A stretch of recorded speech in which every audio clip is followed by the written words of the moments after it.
नमस्कार, गूंज लाइव में आप सभी का स्वागत है। मेरा नाम है ऋषभ चौहान। इस वक्त मैं गजरा राजा मेडिकल कॉलेज के अंदर मौजूद हूं और यहां पर हमारे साथ एमएलबी के लॉ के छात्र फिलहाल मौजूद हैं। सभी लोग एक मांग को लेकर यहां पर पहुंचे हैं, जिसमें एक सरकारी डॉक्टर अपने पेशेंट्स को प्राइवेट मेडिकल से दवाइयाँ खरीदने के लिए मजबूर करता है। फिलहाल जो छात्र हैं इनके पास सारे सबूत दस्तावेज यहाँ पर मौजूद हैं जो कि इन्होंने जमा करे हैं। उसी के साथ साथ मैं आप सभी को बता दूँ कि लगातार जो सरकारी जो डॉक्टर है वो लगातार ये कोशिश कर रहा है कि जो उनका प्राइवेट मेडिकल है वहाँ पर जाके ही पेशेंट जो हैं दवाइयाँ लें। इस तरह का जो दबाव है, जो स्टूडेंट्स उनके आरोप हैं कि इस तरह का जो दबाव है वो डॉक्टर है वो लगाता है। फिलहाल जानेंगे कौन डॉक्टर है और किस तरह जो अपने पेशेंट्स हैं उनको जो प्राइवेट मेडिकल है वहाँ पर पहुँचाता है और उनसे दवाइयाँ खरीदवाता है। क्या नाम है आपका? मेरा नाम ऋतिक नायक है।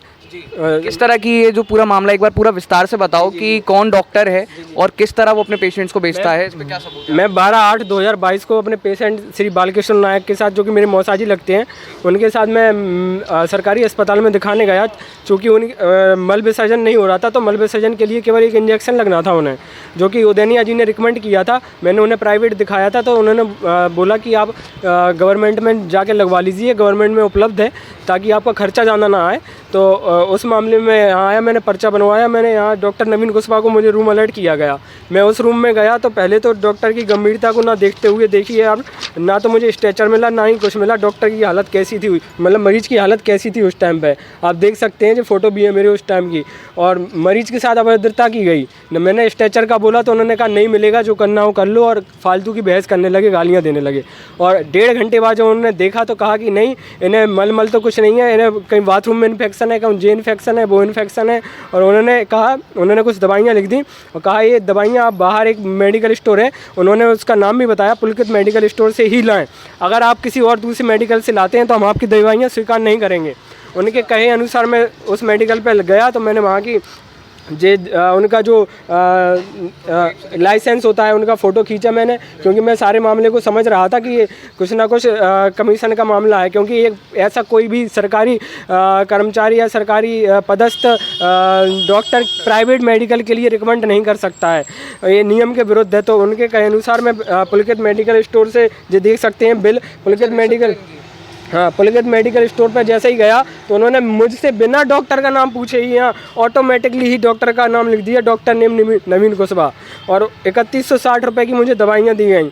और 3160 के बाद मैं दवाइयाँ लेके गया तो उन्होंने मुझसे मांगा कि आप उसी मेडिकल स्टोर से लाए हैं, बिल दीजिए। तो मैंने उनको बिल दिया तो उन्होंने फ़ोटो, उनके जो साथी थे उन्होंने फ़ोटो खींच के किसी थर्ड पर्सन को सेंड कर दिया। तो इसकी शिकायत मैंने फिर ये देख सकते हैं,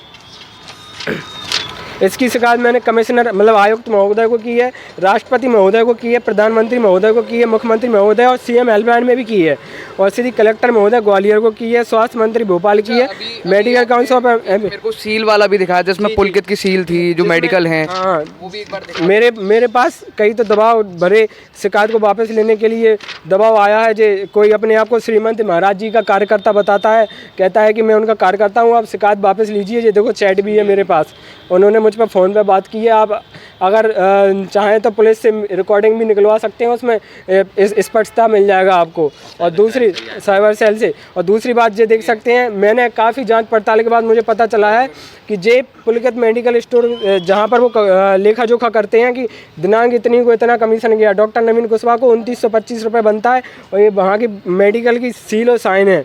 और ये देखिए एक दिन में जा रहा है 15, 16, 17, 18 हज़ार, 20 हज़ार जा रहा है, जबकि डॉक्टर की तो ये जो कॉपीज वगैरह हैं ये मतलब उनके मेडिकल स्टोर की हैं? हाँ, मेडिकल स्टोर की हैं। आप राइटिंग मैच भी करवा सकते हैं, अगर आपको ये फेक लगता है तो आप राइटिंग मैच करवा लीजिए, ये सील चेक करवा लीजिए, ये सील भी वहीं की है। अच्छा, जैसे आपने बताया कि 3100 रुपये की आपको जो दवाइयाँ वो दी गई थी, उसकी आपने नॉर्मल रेट जानने का प्रयास किया, जो जैसे मेडिकल वहाँ पर बाहर अपन लेते हैं तो बाहर मतलब वो डिस्काउंट करके देते हैं, और आम मरीजों के साथ यही होता है, अपन जैसे सब्जी ले जाते हैं तो सरकारी अस्पताल के अंदर कितने की मतलब दवाइयाँ मिल जाती हैं? सरकारी अस्पताल में तो निःशुल्क मिलती हैं। हाँ, कहीं ना कहीं काफ़ी बड़ा यहाँ पर जो कमीशन बेस्ड यहाँ पर काम है वो चल रहा है यहाँ पर। जब दुकान चलाने के लिए डॉक्टर ये काम कर रहे हैं लगता अपनी मतलब हाँ, अपनी दुकान चलाने के लिए प्राइवेट मेडिकल उन्हें बांध लेती है डॉक्टरों को और उन्हें कमीशन देती रहती है, तो उनका वो फल फूल रहे हैं। है। तो अभी आप यहाँ पर आए हैं, फिलहाल क्या मांग करने के लिए आए हैं यहाँ पर अंदर? पहले तो मेरी शिकायत को निराधारी घोषित कर दिया गया था। फिर मैंने आरटीआई फाइल की, तब जाके मुझे पता चला कि मेरी शिकायत को निराधार घोषित किया गया है।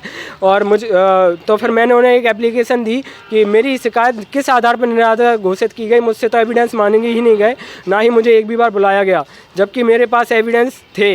और ना ही मुझे एक भी बार यहाँ बुलाया गया। और मुझसे नोडल, उसमें आरटीआई में लिख दिया गया कि नोडल अधिकारी द्वारा ऋतिक नायक को बुलाया गया है। ऋतिक नायक द्वारा कोई रुचि नहीं दिखाई जा रही है शिकायत को लेकर। अगर आप ही बताइए, मुझे रुचि नहीं दिखाई जा कहीं ना कहीं अंदर के अधिकारियों डॉक्टर की साठ गांठ यहाँ पर साफ तौर हाँ, यहाँ पर अंदर के अधिकारी, मुझे लगता है कमेटी जो 5 लोगों के सदस्य हैं, कमेटी भी उनसे कुछ ना कुछ कमीशन लेती है। आप यहाँ पर डीन के पास आए, अक्षय निगम जी के पास, तो उनसे क्या मांग कर रहे हैं? यहाँ पर मुझे कमेटी ने बुलाया था, जो कि 5 लोगों की कमेटी गठित हुई है। उन्होंने मुझे आज सबूत पेश करने के लिए बुलाया था, तो मैं उनके पास आया था। तो बस यही था।